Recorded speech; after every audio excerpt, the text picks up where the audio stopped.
नमस्कार तेली बंधुओं, बहनों और भाइयों। आज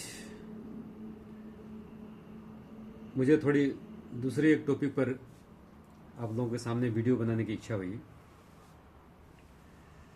असल में ये जो मेरा चैम्बर है इसको मैं वार रूम बोल रहा हूं। अभी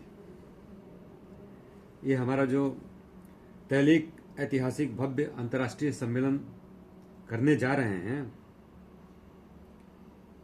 हमारे अखिल भारतीय तहलीक साहू महासभा के अनुरोध पर 1 और 2 फरवरी 2026 को गुवाहाटी में,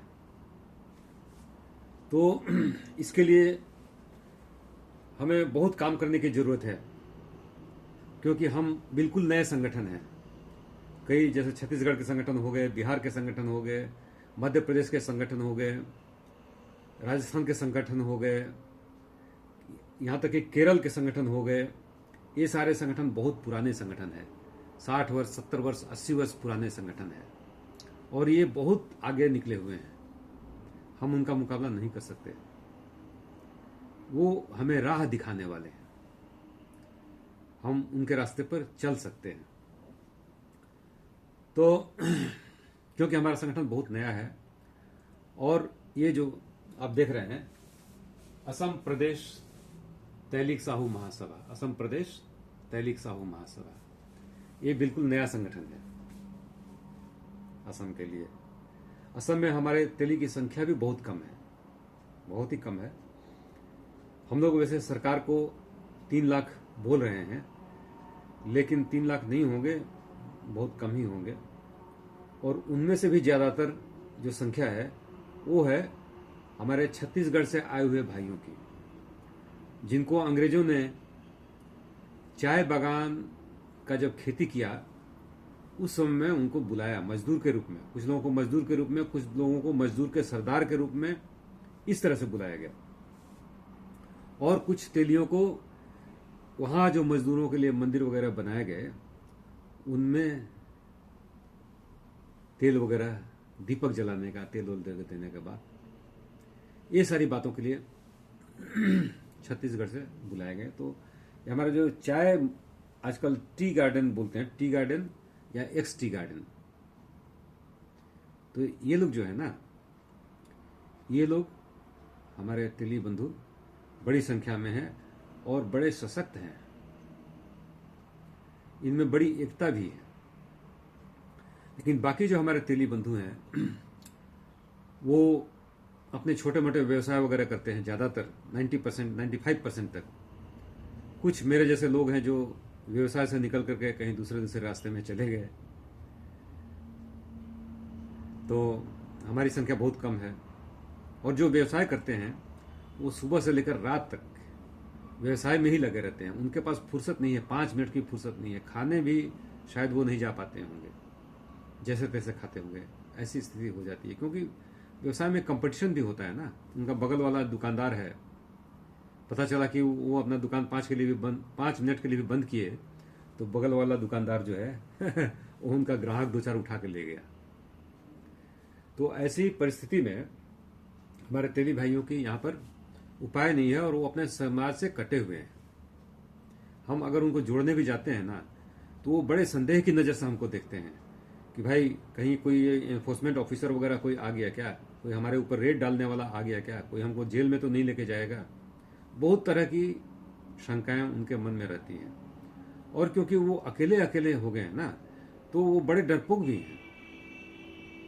हमारा अब ये कर्तव्य बनता है कि हम उनको प्रॉपर गाइड करें। हम उनको गवर्नमेंट के सारे स्कीम्स भी बताएं, लॉ प्रोटेक्शन क्या हो सकता है ये भी बताएं, कहाँ डरना है कहाँ नहीं डरना है ये भी बताएं, सब कुछ बताएं। तो हमारा दायित्व तो बहुत बड़ा है। लेकिन हमारे असम के जो तेली भाई बहन हैं, पूर्वोत्तर के जो तेली भाई बहन हैं, ये जरूर थोड़े से कटे कटे से रहते हैं, ये बात है। और उनको एकजुट करना बहुत ही मुश्किल काम है। कुछ लोग तो स्वतः जुड़ जाते हैं, उनका इंटरेस्ट भी रहता है, वो खोजते रहते हैं समाज को, लेकिन लगभग 98-99% लोग ही ऐसे हैं हमारे तेली समाज के जो समाज के बारे में नहीं जानते, अपने अधिकार के बारे में नहीं जानते, अपने कर्तव्यों के बारे में भी नहीं जानते, सामाजिक जुड़ाव के बारे में नहीं जानते, हर चीज से वो अनजान है, अपनी रोजी रोटी में ही लगे रहते हैं बस। तो उन भाइयों, उन बहनों को हमको जोड़ना है, और इसका सबसे बड़ा और सबसे अच्छा माध्यम अभी जो निकल के आया है वो यही है, तैलीग ऐतिहासिक भव्य अंतर्राष्ट्रीय सम्मेलन। इसमें जब हमारे उन उन्नत राज्यों के, जहां तेली बहुत उन्नत हैं, उन राज्यों के जब तेली हमारे यहाँ आएंगे तो निश्चय ही इसका सकारात्मक प्रभाव देखने को मिलेगा, और हमारे तेली भाइयों को यहाँ पर समझ में आएगा कि समाज में रहने का क्या फायदा होता है। तो मैं यह बताना चाहता हूं कि तेली होना कितना गर्व की बात है। हम लोगों को बहुत दबाया गया, ऐसा कहा गया कि सुबह सुबह अगर तेली का मुख देखकर निकले तो उस दिन का यात्रा खराब हो जाता है, वो दिन खराब हो जाता है। लेकिन वास्तव में कहानी अलग है। आप लोग जानते हैं, हम मालिक लोग थे हमेशा से ही, हम मालिक रहे हैं, मंदिरों के मालिक रहे हैं, तालाबों के मालिक रहे हैं, खेतों के मालिक रहे हैं, पैसे का मालिक रहे हैं, साहूकार रहे हैं। तो हमारे पास साधन थे, और जिनके पास साधन का अभाव था वो लोग हमारे ऊपर इस तरह के लांछन लगाए, हमको बदनाम करने के लिए। सीधी सी बात यही है। तो हमें क्यों गर्व करना चाहिए ज्यादा, जिसको हम भूल चुके हैं? हमको फिर से याद आना चाहिए कि भाई हम कितने महान लोग थे और महान लोग हैं, लेकिन हम अपने को भूल चुके हैं। तो इसके लिए सबसे पहले तो देखिए, ये जो हमारे सम्राट विक्रमादित्य जी हैं, है ना, इनको ये गुप्त वंश के हैं, और गुप्त वंश को हम लोग अपना ही वंश मानते हैं कि वो कहीं ना कहीं तेली से ही जुड़े हुए थे। तो सम्राट विक्रमादित्य जो हैं, इनके जमाने में ही जो विक्रमी संवत चला है, इनके जमाने में ही चला है। इनके जमाने में चरक, सुश्रुत और जितने भी ऐसे प्रकांड पंडित वगैरह जो भी हुए हैं, योग पर, अध्यात्म पर, आपका ज्योतिष पर, गणित के क्षेत्र में, ये सब जितने काम हुए हैं ना, ज्यादातर काम उनके समय में हुए हैं।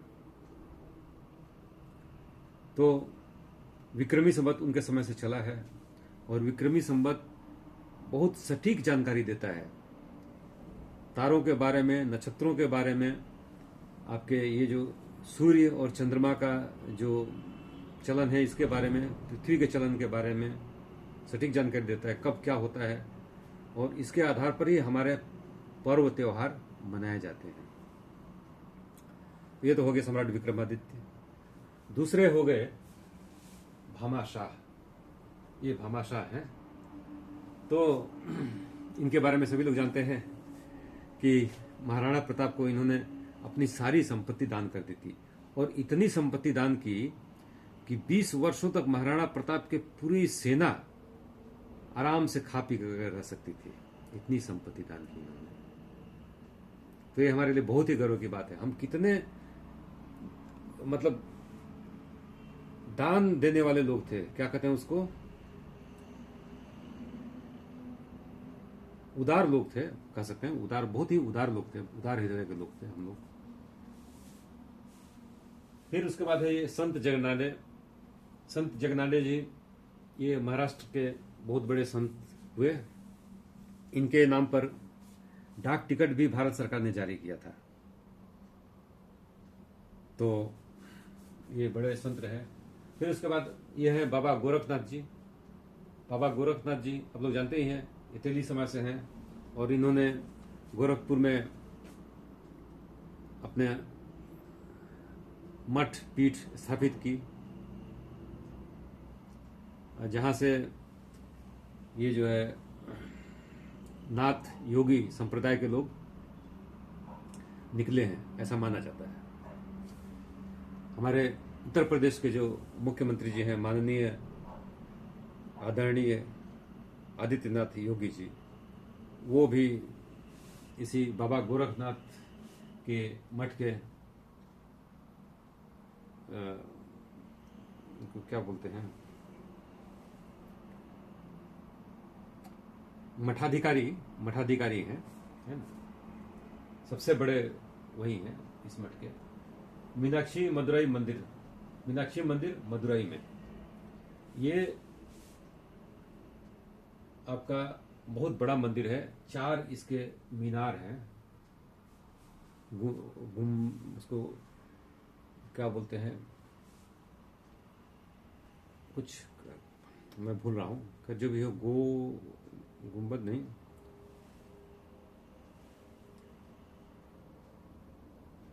भूल रहा हूं मैं थोड़ा सा, खैर। लेकिन जब मैं केरल में गया था तो वहां पर माता कणगी को भी मानते हैं। माता कणगी को भी अपने समाज का मानता है ज्यादा। तो कणगी जो है वो भी अपने समाज की हैं। उसके बाद हो गई ये माता कर्मा देवी। माता कर्मा देवी के बारे में सभी लोग जानते हैं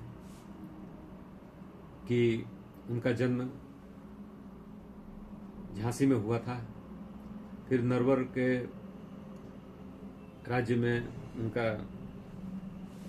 विवाह हुआ, उनके पति का वहाँ पर नरवर में थे, और वो हर रोज भगवान जगन्नाथ के लिए अपने हाथों से खिचड़ी बनाती थी, और भगवान जगन्नाथ भी हर रोज बालक के रूप में उनके पास जाकर के खिचड़ी का भोग पाते थे। तो ये बहुत बड़े भक्त थे भगवान जगन्नाथ की।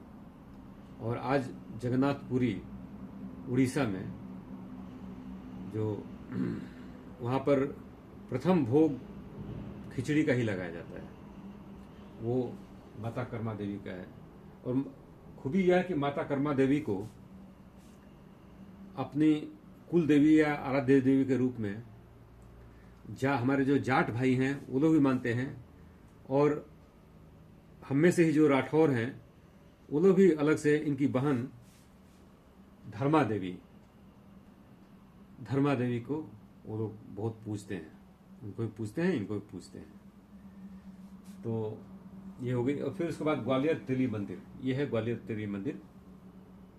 ये ग्वालियर में है, बहुत ही विशाल मंदिर है, जरूर सभी को देखना चाहिए ये सारी चीजें। सती बेहुला लखिंदर जो है वो हमारे तेली समाज से आते हैं, ऐसा माना जाता है। और ये है हमारे अभी परम आदरणीय जयदत्त क्षीरसागर जी। तो ये अभी हमारे राष्ट्रीय अध्यक्ष हैं, अखिल भारतीय तैलिक साहू महासभा के राष्ट्रीय अध्यक्ष हैं। इनकी माता जी केशरबाई क्षीरसागर जी ने इस अपने समाज को बहुत आगे बढ़ाया, हर जगह बहुत फैलाया। तो इस फैलाने का जो श्रेय है ना, ये केशरबाई क्षीरसागर जी को जाता है, और फिर उस फैलाव को बढ़ाते रहने का श्रेय जाता है इनको, जयदत्त क्षीरसागर जी को। ये महाराष्ट्र सरकार में मंत्री रह चुके हैं, बहुत अच्छे लोग हैं। मतलब क्या मैं प्रशंसा करूं, जो भी प्रशंसा करूंगा कम ही होगी। तो ये हमारा जो संगठन है अखिल भारतीय तैलिक साहू महासभा, और अखिल भारतीय तैलिक साहू महासभा, ये जो संस्था है, ये संस्था 1912 से है कार्यरत। पहले कुछ दूसरा नाम था, फिर धीरे धीरे बदल करके ये नाम हुआ। तो बहुत पुरानी संस्था है, सबसे पुरानी संस्था और सबसे शक्तिशाली संस्था अभी भी, जितने भी राज्य हैं। उसके बाद मैं फिर बात करता हूं, महात्मा गांधी जी को सभी लोग जानते हैं, ये तेली थे। हमारे माननीय प्रधानमंत्री श्री परम पूजनीय श्री नरेंद्र मोदी जी, ये भी तेली हैं गुजरात से, जिनको घांची भी कहते हैं।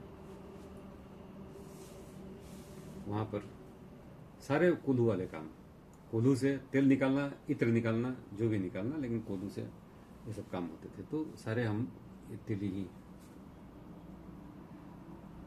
तो ये तेली के बारे में थोड़ी सी जानकारी।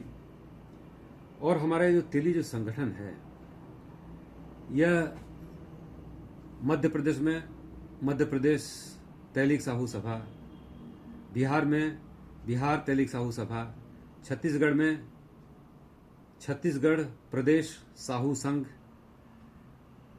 दिल्ली में दिल्ली प्रदेश तैलिक साहू सभा, उसका आपको दिखाता हूँ। ये मुझे तो हर जगह से ही कुछ न कुछ प्राप्त होते हैं जहाँ भी जाता हूँ। ये दिल्ली प्रदेश तैलिक साहू सभा का तरफ से मिला था, ये है। वैसे ही राजस्थान में राजस्थान प्रांत तैलिक साहू सभा महासभा, ऐसा कुछ नाम है। उत्तर प्रदेश में भी उत्तर प्रदेश तैलिक साहू महासभा। इस तरह से जहां भी है, हर जगह हर राज्य में ही है। केरल में भी अपना जो संस्था है उसका नाम है, ये देखिए बहुत बड़ा इन्होंने दिया है। इसको उठा करके लाना भी बड़ा मुश्किल था बहुत ही बड़ा विशाल इन्होंने बना करके दिया है, काठ के ऊपर पूरी ये करके। देख रहे हैं इसमें कोल्हू का स्पष्ट इन्होंने खोद करके बनाया है। इसमें काठ के ऊपर कोल्हू का निशान है। तो ये केरल में है, केरला वनिक वैश्य संगम। ये भी तेलियों का ही है और बहुत डेवलप्ड है। केरल में मैं जब गया था तो लगभग 10,000 लोग जमा हुए, 10,000 से ज्यादा लोग जमा हुए थे। और बिहार में तेली हुंका रैली इस फरवरी में हुई थी, उसमें लगभग 50,000 लोग जमा थे। दिल्ली में सम्मेलन एक हुआ था तेलियों का, उसमें लगभग 1 लाख लोग जमा हुए थे, ऐसा कहा जाता है। तो बाहर के तेली लोग इतने जागरूक हैं, क्यों हैं? ये सोचने वाली बात है। हमको जागरूक होना है, हमको एक होना है। थोड़ा सा त्याग आज कर देंगे तो पीढ़ियों तक आपका नाम रहेगा। वो त्याग कहीं व्यर्थ नहीं जाएगा। वो त्याग आपका फलता फूलता रहेगा, हमेशा फलता फूलता रहेगा। वो आपको आपका नाम याद दिलाता रहेगा, आपको दुआएं देगा। तो कृपया जरूर जुड़े रहिए और हर तरह से सहयोग कीजिए, तन मन धन से सहयोग करते रहिए। धन्यवाद।